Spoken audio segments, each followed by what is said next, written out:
বিগত অন্তর্বর্তীকালীন সরকারের রহস্য একের পর এক ফাঁস হয়ে যাচ্ছে। গতকালকেই একটা আলোচনায় বলেছিলাম যে ব্রিগেডিয়ার শাখাওয়াত হোসেন, যিনি উপদেষ্টা হিসেবে শেষ পর্যন্ত দায়িত্ব পালন করেছেন, মনের বিরুদ্ধেই করেছেন, যাকে স্বরাষ্ট্র মন্ত্রণালয় থেকে সরিয়ে দেওয়া হয়েছিল এবং সরিয়ে দেওয়ার ফলে স্বরাষ্ট্র মন্ত্রণালয়ে যা ইচ্ছা তাই করা গেছে, এই ব্যাপারগুলো আমরা তো দেখেছি। এবার ব্রিগেডিয়ার শাখাওয়াত হোসেন আর একটা চাঞ্চল্যকর তথ্য দিলেন। এর আগে দুইটা বড় তথ্য পেয়েছি আমরা। সরকারের ভেতরে কিচেন ক্যাবিনেট ছিল। মূল যে ক্যাবিনেট, সেই ক্যাবিনেটে বড় কোনো সিদ্ধান্ত নেওয়া হতো না। প্রফেসর ইউনূসের যে পছন্দের একটা ছোট সার্কেল ছিল, সেই সার্কেলে তারা সিদ্ধান্ত নিত, পরে সিদ্ধান্তটা জানিয়ে দিত। এই ব্যাপারটা যেমন আমরা জেনেছি, তেমনি 7.62 রাইফেল, স্নাইপার ব্যবহার করা এবং আন্দোলনের মধ্যে সিভিলিয়ান ঢুকে পড়া, বিদেশি স্নাইপার নিয়ে আসা, এই ব্যাপারগুলো নিয়েও চাঞ্চল্যকর তথ্য দিয়েছিলেন ব্রিগেডিয়ার শাখাওয়াত হোসেন। এবার তিনি সরাসরি বলেই ফেললেন যে 32 নম্বর ধানমন্ডি 32 বঙ্গবন্ধুর বাড়ি, সেটা ভাঙা, প্রথম আলো, ডেইলি স্টার পুড়িয়ে দেয়া, এটা সরকারের দায়, এটার পেছনে সরকার ছিল পরোক্ষভাবে হলেও। এই ভয়ঙ্কর স্বীকারোক্তিগুলো, এর ফলে ব্রিগেডিয়ার শাখাওয়াতকে কেউ দায়ী করবে না, কারণ সবাই একেবারে দিনের আলোর মতো পরিষ্কার যে সরকার বলতে সরকারের যে ক্ষমতাসীন অংশ, সেই ক্ষমতাসীন অংশের সঙ্গে ব্রিগেডিয়ার শাখাওয়াত হোসেনের কোনো ধরনের কোনো সম্পর্ক ছিল না। চলুন একটু সেই রহস্যটা জেনে দেখি ব্রিগেডিয়ার শাখাওয়াত কি বলতে চাইলেন, এবং তার এই বলার ফলে প্রফেসর ইউনূস সরকারের বিরুদ্ধে যদি অভিযোগ আসতে থাকে আদালতে, দুদকে অভিযোগ তো শুরু হয়ে গেছে, শত শত অভিযোগ দুদকে জমা পড়ে গেছে, এবার যদি আদালতে একের পর এক অভিযোগ আসতে থাকে, তাহলে কোন পরিস্থিতি হবে? থাকবেন পলিটিক্স টিভির নিয়মিত আয়োজন। বলছিলাম ব্রিগেডিয়ার শাখাওয়াত হোসেনের কথা, যে কথা নতুন মাত্রা তৈরি করতে পারে, নতুন বিতর্কের মধ্যে ফেলতে পারে অন্তর্বর্তীকালীন সরকারকে, এবং সেই বিতর্ক যদি শেষ পর্যন্ত প্রমাণিত সত্যের দিকে যায়, তাহলে কোন পরিস্থিতির দিকে যাবে খুব সহজেই আমরা বুঝতে পারি। এর আগে ব্রিগেডিয়ার শাখাওয়াত হোসেন যেটা বললেন, সেটা আমরা যদি দেখি, সেটা হচ্ছে যে দুইটা খুবই গুরুত্বপূর্ণ। একটা হচ্ছে কিচেন ক্যাবিনেটের কথা তিনি বলেছেন, অর্থাৎ সবাইকে নিয়ে প্রফেসর ইউনূস মানে সিদ্ধান্ত নিতেন না। আরেকটা হচ্ছে যে ওই স্নাইপার ব্যবহার করার ব্যাপারটা। এবার শাখাওয়াত হোসেন একটি অনলাইন প্ল্যাটফর্মে, মঞ্জুরুল হাসান পান্নার যে অনলাইন প্ল্যাটফর্ম মানচিত্রে সাক্ষাৎকার দিয়ে তিনি বললেন যে 32 নম্বর বঙ্গবন্ধুর বাড়ি, সেটা ভাঙা এবং প্রথম আলো, ডেইলি স্টারে আগুন দেয়া, এটা সরকারের মানে সরকারেরই ব্যাপার, এর জন্য সরকারি দায়ী, এই ব্যাপারটা বলেছেন তিনি। সরাসরি শুধু বলেননি যে সরকারই এটা করিয়েছে।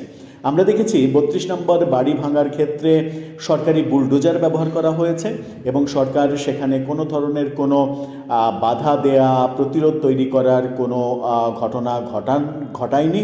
এবং প্রথম আলো, ডেইলি স্টারে সেম ঘটনা ঘটেছে। প্রথম আলো, ডেইলি স্টারে যে ঘটনাটা আমরা দেখেছি, সেই ঘটনায় আমরা পুলিশের কোনো ভূমিকা দেখিনি, সেনাবাহিনীর কোনো ভূমিকা দেখিনি। শেষ বেলায় সেনাবাহিনী এসেছে বটে, কিন্তু মবের মুখে তাদেরকেও অসহায় মনে হয়েছে। এই দুই ঘটনার জন্য সরকার দায়ী, একেবারে স্পষ্টভাবে ব্রিগেডিয়ার শাখাওয়াত হোসেন বলে দিলেন। তিনি বললেন যে এর দায় কোনোভাবেই সরকার এড়াতে পারে না, এবং আমি যেহেতু সরকারের একটা পার্ট ছিলাম, আমিও এড়াতে পারি না। কিন্তু আপনি যদি আমাকে কাঠগড়ায় দাঁড় করাতে চান, তাহলে ব্যাপারটা অন্যরকম হবে, কারণ এই ব্যাপারগুলো যখনই ঘটেছে তখনই আমি এটার বিরুদ্ধে তীব্রভাবে কথা বলেছি, তীব্রভাবে সোচ্চার হয়েছে। তিনি স্পষ্ট তার ব্যক্তিগত অবস্থান ব্যক্ত করেছেন। তিনি বলেছেন যে আমি এর বেশি কিছু বলতে পারবো না, আপনি যদি আমাকে কাঠগড়ায় দাঁড় করাতে চান, তাহলে কাঠগড়ায় দাঁড় হয়েও আমি বলবো যে যতটুকু বললাম ততটুকুই বলবো, যে এটার সরকারি দায় রয়েছে, কিন্তু কারা করিয়েছে ভিতর থেকে, কারা ইন্ধন জুগিয়েছে, কারা ভূমিকা পালন করেছে, এ ব্যাপারে আমি জানি না। এর বেশি কিছু আমাকে যদি আদালতের কাঠগড়ায়ও দাঁড় করানো হয়, তবুও আমি বলতে পারবো না। তবে অবশ্যই এর দায় সরকারের, এর দায় সরকার এড়াতে পারে না। অর্থাৎ বিগত সরকারের একজন উপদেষ্টার পরিষ্কার কথা বোঝা গেল যে বঙ্গবন্ধুর বাড়ি ভাঙার ক্ষেত্রে প্রফেসর ইউনূস সরকারের মেটিকুলাস ডিজাইন ছিল এবং এই মেটিকুলাস ডিজাইনে এই বাড়ি ভাঙা হয়েছে। মেটিকুলাস ডিজাইনেই প্রথম আলো, ডেইলি স্টার আক্রান্ত হয়েছে এবং আক্রান্ত হওয়ার ফলেও তাদের ব্যাপারে কিছু করা হয়নি। ব্যাপারটা স্পষ্ট হয়ে গেল। আমরা আগের ভিডিওতেই বলেছিলাম ব্রিগেডিয়ার সাখাওয়াত হোসেন যদি মুখ খোলা শুরু করেন তাহলে প্রফেসর ইউনূস সরকারের অবস্থা লেজে গবরে হয়ে যাবে। এরই মাঝে অন্তত 3-4টি গুরুত্বপূর্ণ ব্যাপার থলের ভিতর থেকে বেরিয়ে এসেছে ব্রিগেডিয়ার সাখাওয়াত হোসেনের মুখ দিয়ে। তিনি মুখ খোলা শুরু করেছেন। তিনি এমন একজন মানুষ যে সত্য বলতে পিছপা হবেন না। সরকারের কার্যকারিতা যেন নষ্ট না হয়, একটা বিশৃঙ্খল পরিবেশ যেন তৈরি না হয়, সেই কারণে সরকারের ভেতরে থেকে তিনি হয়তো চুপ ছিলেন, কিন্তু তিনি বলেছেন যে সব ঘটনার তিনি প্রতিবাদ করেছেন। এই কারণেই প্রফেসর ইউনূসের কিচেন ক্যাবিনেটে তাকে রাখা হয়নি, তাকে বাদ দিয়ে অনেক সিদ্ধান্ত নেওয়া হয়েছে। পরবর্তীতে বাইরে থেকে সেই সিদ্ধান্তের ব্যাপারগুলো তাকে জানতে হয়েছে।